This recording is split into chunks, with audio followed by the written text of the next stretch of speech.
Assalamualaikum warahmatullahi wabarakatuh. Kami kelompok 2 akan menjelaskan tentang metode penelitian grounded theory. Saya izin memperkenalkan diri. Saya Nazwa Putri Septiani dari PMI 4B. Selanjutnya teman saya. Kenalkan, nama saya Citra Pastita dari PMI 4B. Perkenalkan, nama saya Irfani Fikri dari PMI 4B. Baik, selanjutnya saya akan menjelaskan tentang metode penelitian grounded theory. Yang pertama itu ada pendahuluan. Metode penelitian merupakan unsur yang penting dalam satu proses karya ilmiah, karena dari metode yang dipilih akan menentukan kualitas, kesabaran, dan hasil penelitian itu sendiri. Dalam penelitian sosial dan humaniora, salah satu metode yang banyak digunakan adalah grounded theory. Metode ini menawarkan pendekatan yang unik terhadap penelitiannya karena tidak berangkat dari teori yang sudah ada, melainkan membangun teori baru berdasarkan data yang ditemukan di lapangan. Jadi grounded theory itu teori yang diriset dari hasil lapangannya kayak gitu. Nah, jadi sesuai dengan hasil riset lapangan itu yang disebut dengan penelitian grounded theory.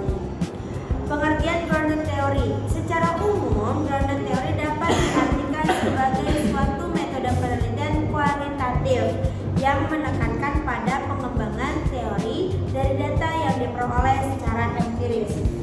Dengan kata lain, teori yang dihasilkan bersifat grounded atau berakar langsung dari data lapangan, bukan diturunkan dari teori yang sudah mapan sebelumnya. Jadi grounded theory itu teori yang hasilnya itu langsung dari lapangan, yaitu maksudnya dengan teori penelitian kualitatif. Jadi itu hasil riset lapangan langsung. Secara spesifik, grounded theory adalah strategi penelitian yang dilakukan melalui proses sistematis, pengumpulan data, pengodean, pengelompokan kategori hingga terbentuknya teori baru. Proses ini dilakukan dengan siklus berulang antara pengumpulan data dan dipaksakan sejak awal, melainkan muncul secara alami melalui interaksi intensif peneliti dengan fenomena yang diteliti. Jadi dia itu dikumpulkan dulu nih hasilnya. Setelah dikumpulkan yang benar-benar baru atau dikumpulkan dan bisa juga tidak dipaksakan sejak awal, melainkan muncul secara alami. Seperti itu teman-teman. Nah, selanjutnya ada jenis-jenis grounded theory. Apa aja sih jenis-jenis grounded theory? Jenis-jenis grounded theory itu ada 4. Yang pertama, Clausewitian grounded theory, atau disebut dengan dikembangkan oleh Barney. Dia menekankan pada pendekatan induktif murni tanpa terlalu banyak intervensi teori sebelumnya. Penelitian ini lebih terbuka terhadap data dan membiarkan teori muncul dengan alami. Dan yang kedua ada Straussian grounded theory, dikembangkan oleh Anselm Strauss bersama Juliet dan Corbin, lebih terstruktur dan sistematis dengan tahapan analisis, coding, dan selective coding. Pendekatan satu memudahkan peneliti mengelola data, tetapi cenderung lebih teknis. Nah, yang ketiga ada constructivist grounded theory, dikenakan oleh Cathy Krames, berbasis pada paradigma konstruktivisme yang melihat bahwa teori tidak hanya muncul dari data, namun juga dibangun melalui interaksi antara peneliti dan partisipan. Yang keempat, dimensional analisis. Apa itu? Dikembangkan oleh Leonard Stoltzman, fokus pada analisis dimensi dari fenomena sosial, sehingga peneliti dapat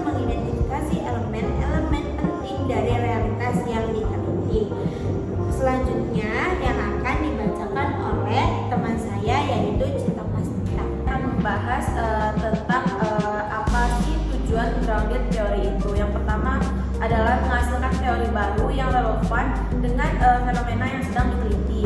Lalu ada menjelaskan proses sosial yang kompleks secara konstekstual. Lalu mengisi kekosongan teori yang belum mampu menjelaskan fenomena tertentu, memberikan pemahaman yang mendalam tentang pengalaman, interaksi, dan makna yang dimiliki individu atau kelompok, dan yang terakhir menjadi dasar bagi penelitian lanjutan bagi kualitatif maupun kuantitatif. Selanjutnya itu kita membahas kelebihan grounded theory, yaitu ada kekuatan teori lapangan, teori yang lahir dari data yang nyata sehingga lebih relevan dan kontekstual. Lalu fleksibilitas tinggi, peneliti tidak terkait pada teori tertentu sejak awal, menghasilkan temuan baru yang cocok untuk peneliti fenomena yang baru dan minim teori. Selanjutnya kekurangan dari grounded theory, yaitu prosesnya yang panjang dan melelahkan, lalu pengumpulan data dan analisis yang berlangsung terus-menerus sehingga membutuhkan waktu yang lama, lalu kompleksitas tinggi yang membutuhkan keterampilan analisis yang mendalam dan sistematis, lalu subjektivitas peneliti, interpretasi peneliti bisa mempengaruhi hasil, terutama jika kurang hati-hati dalam proses coding. Lalu adanya keterbatasan generalisasi, yaitu hasil penelitian seringkali hanya berlaku pada konteks tertentu.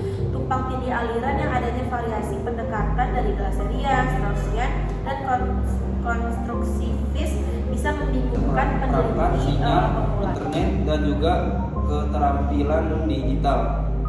Karena pembelajaran dilakukan secara daring, maka muncullah berbagai hambatan tersebut. Yang kedua yakni adanya strategi yang bersifat adaptasi atau penggunaan media sosial, aplikasi sederhana, serta inovasi pembelajaran kreatif. Yang mana sarana-sarana ini menjadi strategi dalam pembelajaran selama pandemi COVID-19 ini, seperti melalui aplikasi Zoom, lalu aplikasi Google Meet, dan juga video pembelajaran yang dibagikan dari guru pada murid sebagai media belajarnya. Kesimpulan.